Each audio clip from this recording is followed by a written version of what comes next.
నమస్తే అండి, ఎలా ఉన్నారు అందరూ? బాగున్నారా? నేనైతే బాగున్నానండి. మీ అందరికీ అమ్మవారి ఆశీస్సులు ఎల్లప్పుడూ ఉండాలని కోరుకుంటూ, ఈ పుత్ర సంతాన గణపతి వ్రతాన్ని మనం ఎందుకు చేసుకోవాలి, చేసుకోవడం వల్ల కలిగే ప్రయోజనాలేంటి, ఇంకా పుత్ర గణపతి వ్రతాన్ని ఎన్నిసార్లు మనం చేయాలి, విధి విధానాలతో పాటు ఏ నైవేద్యాన్ని పెట్టాలనేది కూడా తెలుసుకుందాం. పూర్తి వివరాలన్నీ కూడా తెలుసుకుందాం. ఈ పాల్గొన మాసంలో వచ్చే చవితికి గణపతి అధిపతి.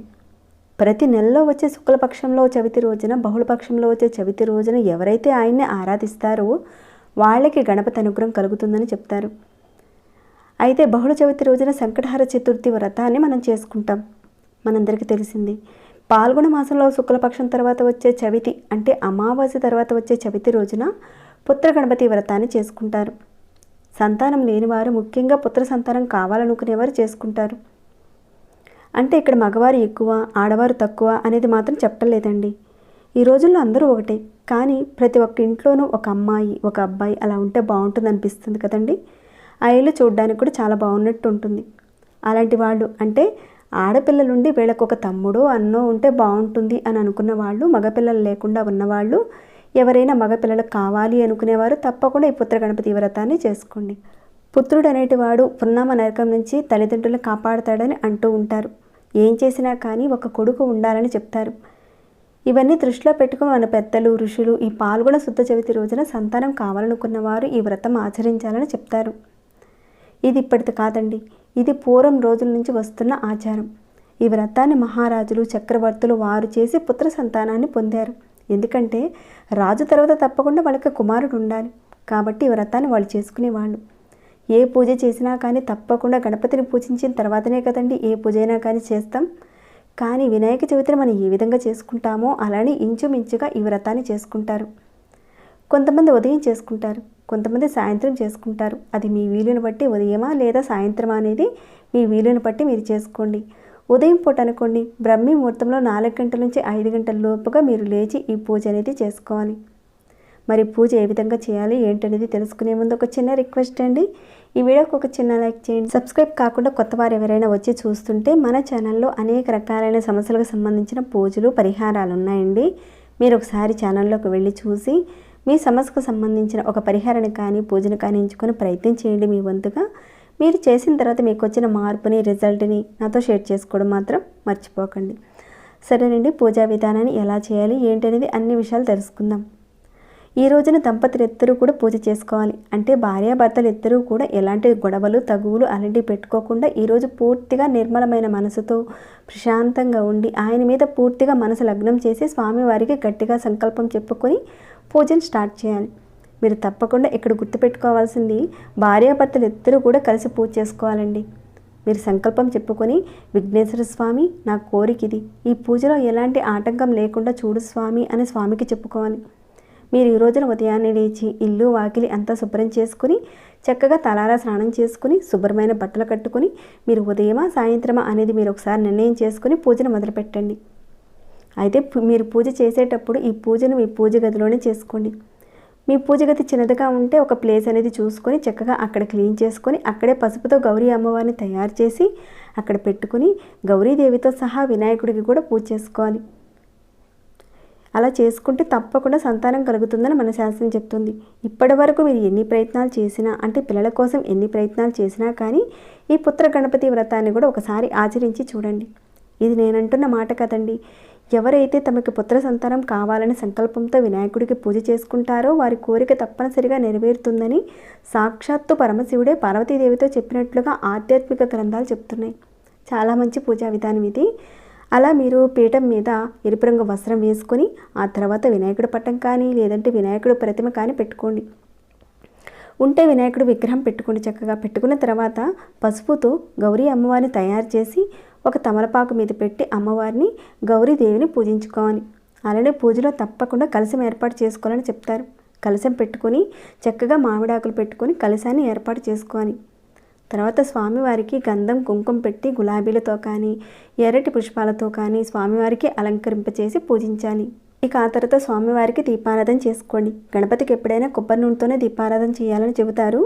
అందుకని మీరు నువ్వుల నూనె, ఆవు నెయ్యి కంటే కూడా గణపతికి కొబ్బరి నూనెతోనే చేయండి, చాలా శ్రేష్టం అండి. ఇక ఈ పూజలో భార్యాభర్తలు ఇద్దరూ కలిసి పూజ చేయాలని చెప్పుకున్నాం కదండి. కాబట్టి మీరు ఒక్కసారిగా గట్టిగా సంకల్పం చేసుకుని, అంటే పాల్గొన మాసంలో అంటే నెక్స్ట్ వచ్చే పుత్ర గణపతి వ్రతంలోగా మా చేతిలో 12 బిడ్డను ప్రసాదించేలా చూడు స్వామి అని గట్టిగా మీ మనసులో ఒక మాట అనుకుని చేయండి. 100% తప్పకుండా మీకు సంతానం కలిగేలా, ఆ భాగ్యాన్ని కలిగించేలా ఆ విఘ్నేశ్వరుడు మీకు కలగజేస్తాడు. స్వామివారు ఖచ్చితంగా మీ మాట వింటాడు. దేవుడు ఎప్పుడు కూడా ద్రోహం చేయడండి.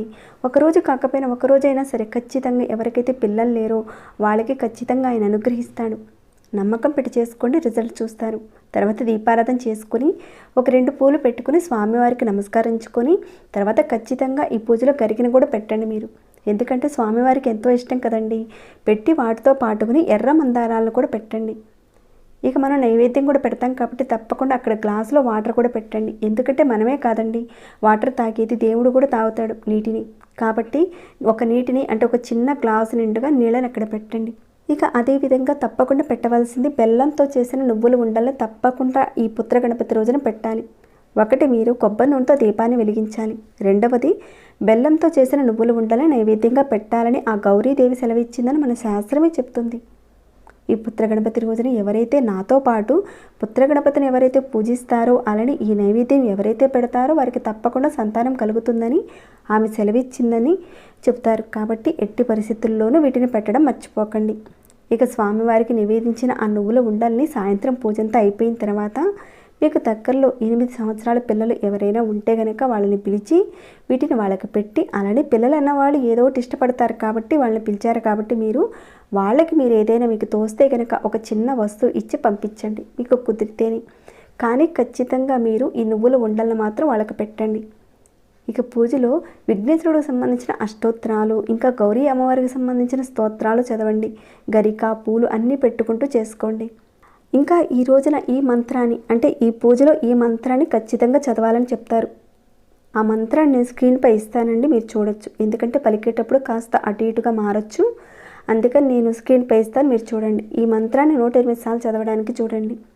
అలానే ప్రతి నెలలో వచ్చే ప్రతి చవితికి కూడా ఈ నామాన్ని పఠిస్తూ ఉండండి మీరు. ఇక ఒక్కొక్క గరికను స్వామివారి దగ్గర పెట్టుకుంటూ పూజ చేసుకోండి. మీకు తోచిన విధంగా, మీరు చేయగలిగినంత విధంగా మీరు ఆ స్వామివారికి పూజ చేసుకొని ఆ తర్వాత స్వామివారికి హారతి ఇవ్వండి. ఇంకా కొబ్బరికాయను కొట్టి స్వామివారికి నివేదించండి. ఈ రోజున పూర్తిగా ఉపవాసం ఉండాలి మీరు. ఉదయం నుంచి సాయంత్రం వరకు పూర్తిగా ఉపవాసం చేయాలన్నమాట. ఒకవేళ మధ్యాహ్నం మీకు ఆకలేస్తే అంటే మీరు ఉండలేని పరిస్థితి ఉంటే పాలు, పళ్ళు ఏమైనా తీసుకోండి. అంతేకాని ఉడికించిన ఆహార పదార్థాలు అంటే రైస్ అలాంటివి ఏమీ తీసుకోకండి. ఈ పాల్గొన మాసంలో వచ్చే శుక్లపక్ష చతుర్దశి రోజున మీరు ప్రారంభించి ప్రతి నెలకి వచ్చే శుక్లపక్ష చతుర్దశి రోజున మీరు పూజ చేసుకుంటూ ఉండండి. అంటే మళ్ళీ వచ్చే సంవత్సరం వరకు ఈ వ్రతాన్ని మీరు తప్పకుండా చేసుకోవాలి. ఒక 12 నెలల పాటు తప్పకుండా చేసుకోవాలండి. ఇక ఈ పూజలో గణపతి వ్రత కథ కూడా ఉంటుంది, ఆ కథ కూడా చదువుకోవాలి. ఒకవేళ మీ దగ్గర ఆ కథ అవైలబుల్గా లేకపోతే గూగుల్లో పుత్ర గణపతి వ్రత కథ కూడా మనకు దొరుకుతుందండి. ఒకసారి మీరు చూడండి, చూసి చక్కగా ఈ పూజలో ఆ వ్రత కథను చదువుకోండి. అలా కథ చదువుకొని అక్షింతల్ని దంపతులు ఇద్దరు కూడా వేసుకోవాలి.